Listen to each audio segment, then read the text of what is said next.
할렐루야. 하나님께 영광, 감사, 찬송 올려드립니다.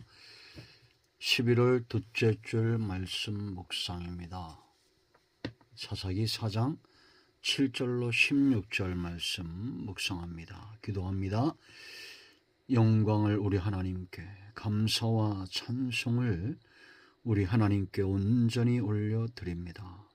온 마음으로 하나님을 사랑하며 예배합니다. 감사합니다. 하나님 앞에 나오게 하시고 은혜를 사모하게 하시고 사사기의 말씀들을 사모하게 하시니 참으로 감사합니다. 주의 벌을 의지하오니 우리의 모든 죄와 허물을 사하시옵소서. 말씀을 읽고 들을 때 우리의 심령이 회복되어져서 하나님의 선하신 뜻으로 깨닫는 귀한 시간 되기를 원합니다. 종을 낮추시고 겸손하게 하시고 성전을 찾고 영상을 통해서 말씀을 사모하는 모든 자들 위해 말씀과 은혜의 통로만 되게 하옵소서. 오늘도 함께 하실 하나님을 사모합니다. 예수님의 이름으로 기도합니다. 아멘. 자, 7절 봅니다. 내가 야빈의 군대장관 시스라와 그의 병거들과 그의 무리를 기손강으로 이끌어 네게 이르게 하고 그를 네 손에 넘겨주리라 하셨느니라. 바락이 그에게 이르되 만일 당신이 나와 함께 가면 내가 가려니와 만일 당신이 나와 함께 가지 아니하면 나도 가지 아니하겠노라 하니 이르되 내가 반드시 너와 함께 가리라. 그러나 네가 이번에 가는 길에서는 영광을 얻지 못하리니 이는 여호와께서 시스라를 여인의 손에 파실 것임이니라 하고 드보라가 일어나 바락과 함께 게데스로 가니라. 바락이 스불론과 납달리를 게데스로 부르니 10,000명이 그를 따라 올라가고 드보라도 그와 함께 올라가니라. 모세의 장인 호밥의 자손 중 겐사람 헤벨이 떠나 게데스에 가까운 사이난님 상수리 나무 곁에 이르러 장막을 쳤더라. 아비노함의 아들 바락이 다볼산에 오른 것을 사람들이 시스라에게 알림해 시스라가 모든 병거 곧 철병거 900대와 자기와 함께 있는 모든 백성을 하로셋 학고임에서부터 기손강으로 모은지라. 드보라가 바락에 이르되 일어나라. 이는 여호와께서 시스라를 네 손에 넘겨주신 날이라. 여호와께서 너의 앞서 나아가지 아니하시느냐 하는지라. 이에 바락이 10,000명을 거느리고 다볼산에서 내려가니 여호와께서 바락에게 시스라와 그의 모든 병거와 그의 온 군대를 칼날로 혼란에 빠지게 하심에 시스라가 병거에서 내려 걸어서 도망한지라. 바락이 그 병거들과 군대를 추격하여 하루셋 학고임에 이르니 시스라의 온 군대가 다 칼에 엎드러졌고 한 사람도 남은 자가 없었더라. 아멘. 할렐루야. 오늘도 이 말씀 우리에게 은혜가 되고 응답이 됨을 확신합니다. 여러분, 우리가 지금 드보라와 바락과 야엘 사사기 4장과 5장에 기록된 이들을 통한 하나님의 행적을 보면서 이 순종의 중요함을 우리가 알고자 합니다.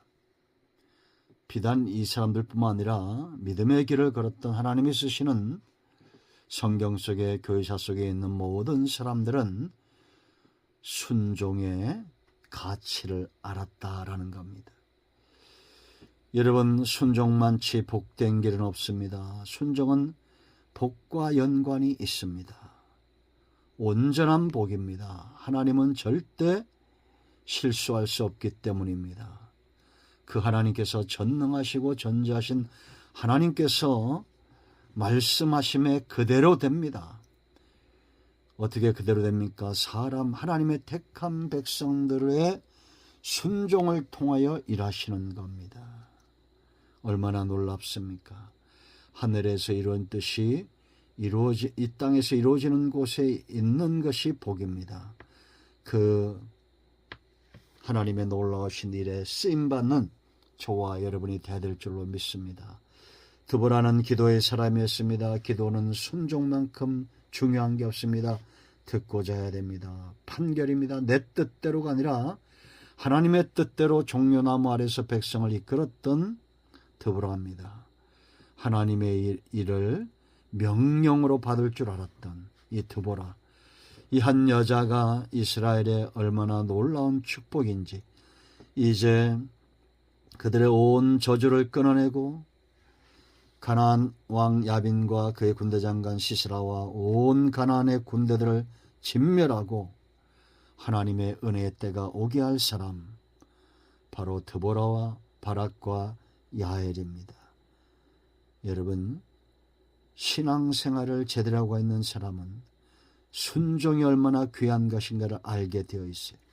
우리 모두가 순종하여 나뿐만 아니라 내 주변에 있는 모든 사람들을 영화롭게 하고 복되게 하는 일에 쓰임받아야 될 줄로 믿습니다. 자, 이제 여러분 바락 보세요. 영광을 야엘에게 빼앗겼던 사람, 무엇이 문제일까요? 이제 결론부터 말씀을 드리고 이것이 왜 순종이 축복인가를 우리가 보게 될 것입니다. 순종은 하나님만 바라보고 하나님께만 집중하고 그 입에서 나오는 모든 말씀들에 대하여 아멘하는 겁니다. 행하는 겁니다. 다른 그 어떤 것들로 우선순위에 둘 수 없습니다. 참된 순종은 하나님이 무엇을 말하든지 그 하나님께 집중하는 겁니다. 이것이 내게 복이고 이것은 내가 할 수 있고 할 수 없고 이런 게 아니에요. 하나님이니까 순종하는 겁니다. 하나님 편에 순종하는 거예요.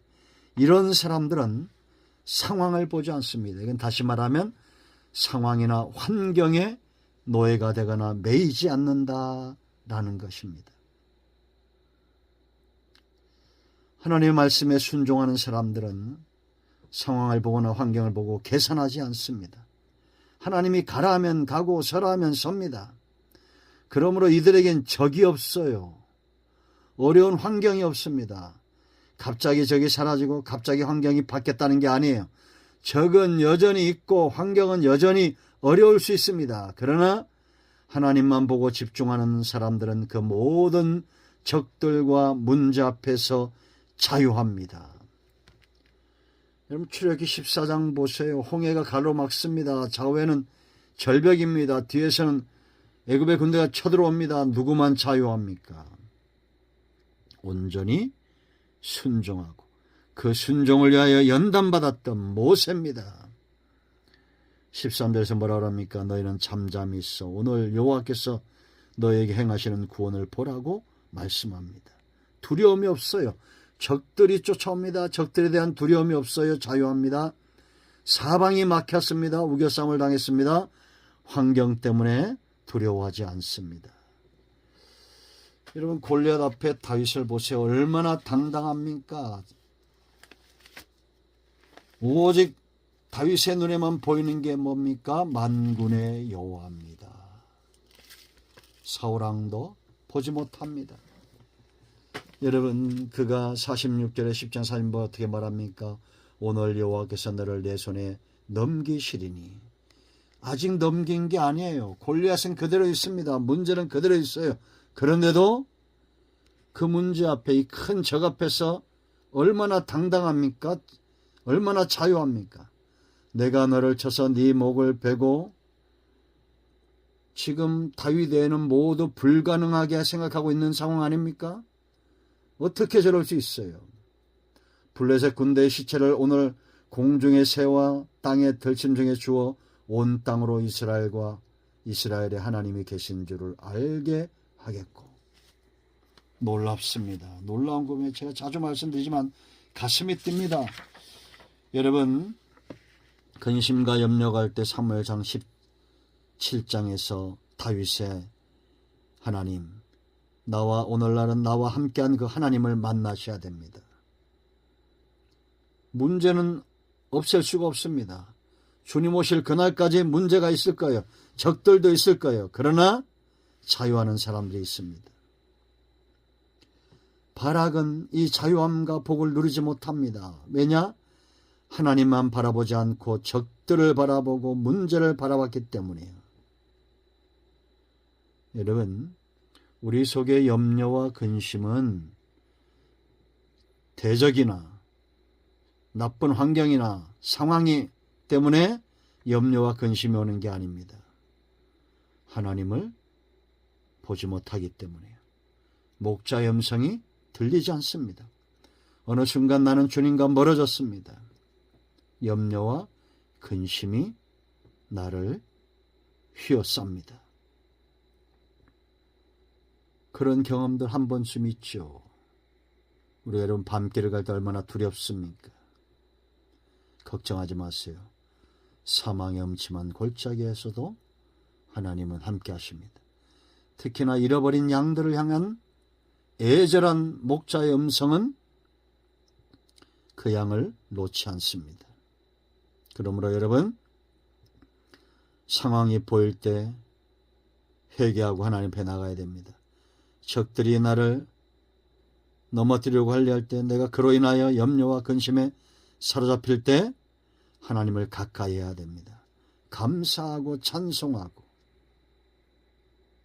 오직 주로 인하여 변화된 모습, 자유하고 있는 모습, 복을 누리고 있는 모습, 환경을 극복하고 있는 모습을 당당히 드러내십시오. 두 번째, 하나님만 바라보고 순종하는 사람은 사람을 의지하지 않습니다. 사람의 올무에 매이지 않습니다. 여러분, 다윗의 고백 보세요. 나의 힘이 되신 여호와여, 내가 주님을 사랑합니다라고 말합니다. 요한복음 14장 1절에 주님은 어떤 약속하십니까? 염려하지 말라, 근심하지 말라는 겁니다. 하나님을 믿으니 또 나를 믿으라라고 말합니다. 염려, 근심은 하나님을 믿듯 예수님을 믿지 않을 때, 의지하지 않을 때 생겨나는 거예요.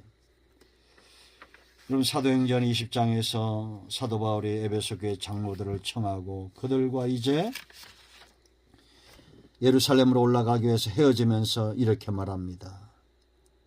사도 바울의 신앙이 그대로 드러납니다. 20장 22절에 보라, 이제 나는 성령에 매여.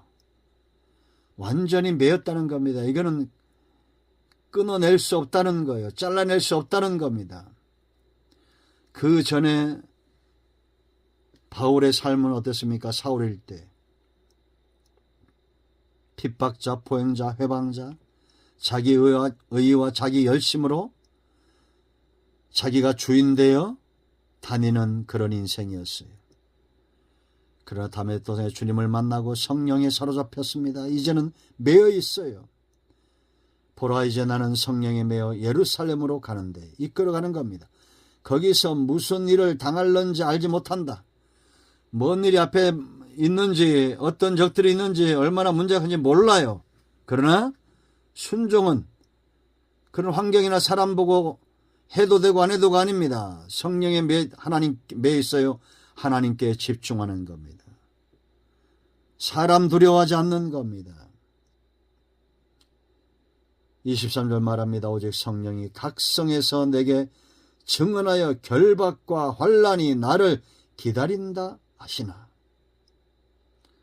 환난과 결박이 있어요. 그러나 두려워하지 않아요.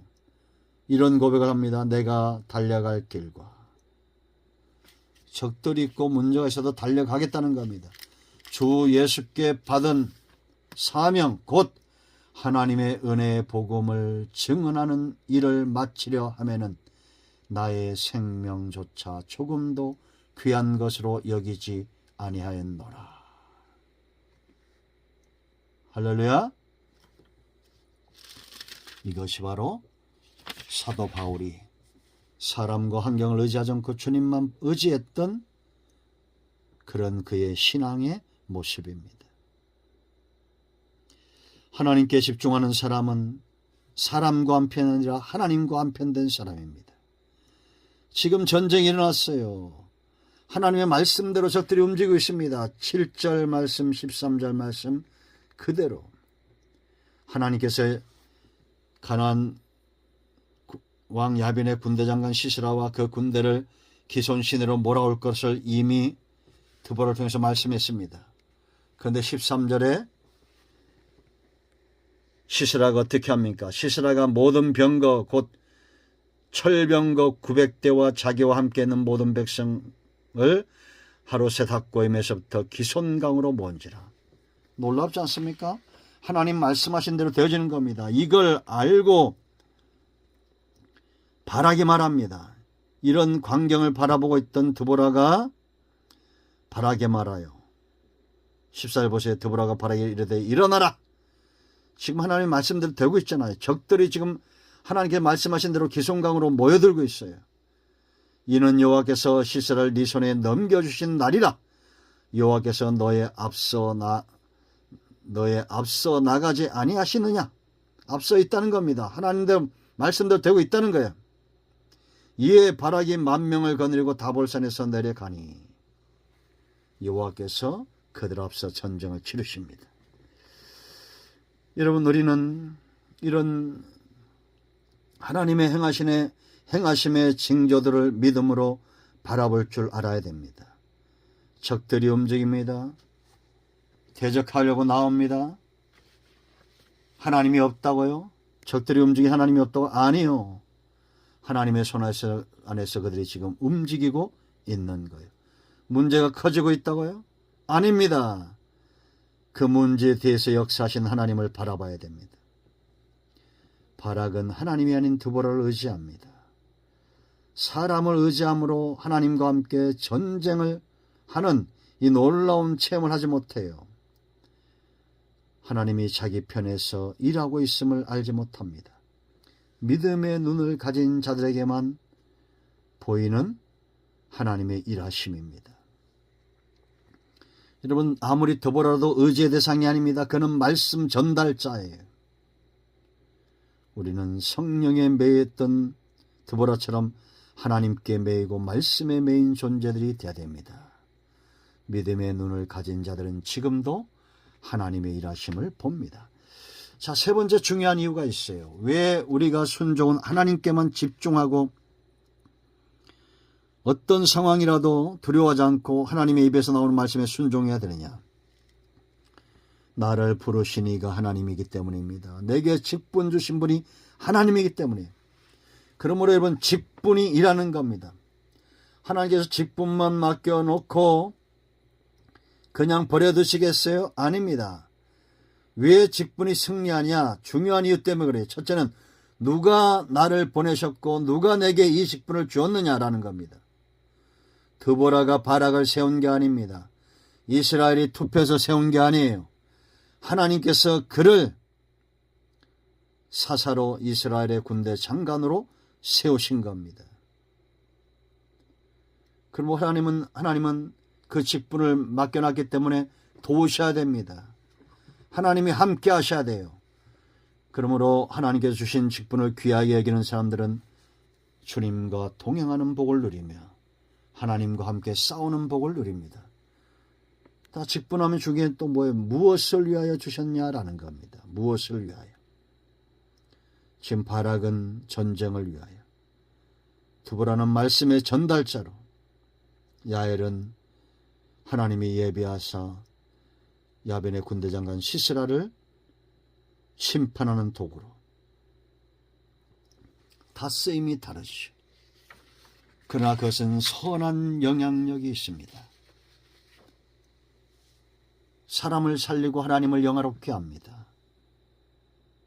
우리는 무엇을 위하여 부름을 받았습니까? 여러분, 고린도전서 12장에서 분명히 말씀하죠.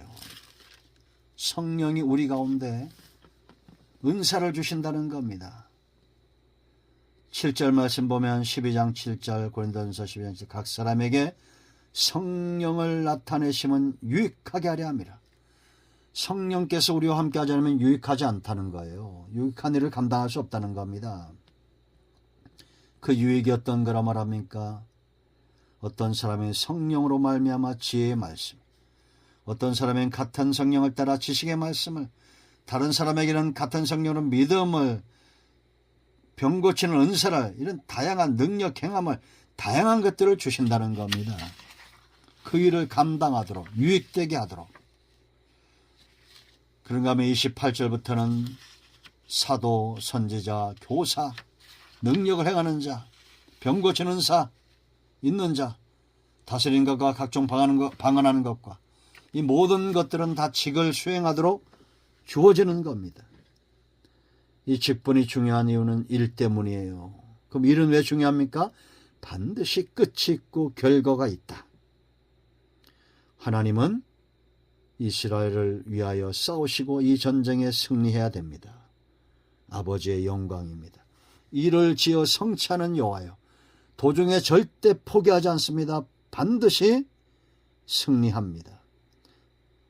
이사야 62장 6절 7절 보세요. 파수꾼을 세워 예루살렘 성읍이 다시 하나님의 찬송이 되기까지 파수꾼들이 쉬지 않을 때 하나님도 쉬지 않겠다 라고 말씀합니다. 오늘날 우리에게는 어떤 직분이 있습니까? 죽도록 충성하십시오. 주님 앞에 서는 그날까지 충성하십시오. 이 직분을 통해서 반드시 하나님의 영광을 받으시고 하나님의 영광을 받을 때 우리 모두에게는 놀라운 은혜와 분복과 기업이 회복되는 역사가 나타나게 될 것입니다. 할렐루야. 아멘. 기도합니다. 예수님의 이름을 의지하기도 합니다. 이 말씀대로 되게 하여 주시옵소서. 우리 가운데 마음이 상한 자, 병든 자 치유하시고 회복시켜 주시기를 원합니다. 거룩하고 복된 주일 말씀과 믿음 가운데 견고하게 서서 하나님을 영화롭게 하는 도구가 되게 하옵소서. 예수님의 이름으로 사모하며 축복하며 취하며 기도합니다. 아멘. 이제는 우리 주 예수 그리스도의 크신 은혜와 하나님 아버지 큰 사랑과 성령의 율통 충만치 회복하심의 역사가 성전을 찾아 예배하고 영상을 찾아 예배하는 모든 하나님의 자녀들 위해 이제로부터 영원토록 함께 있을지어다. 아멘. 할렐루야. 응답이 오늘도 우리 가운데 임하였습니다. 아멘.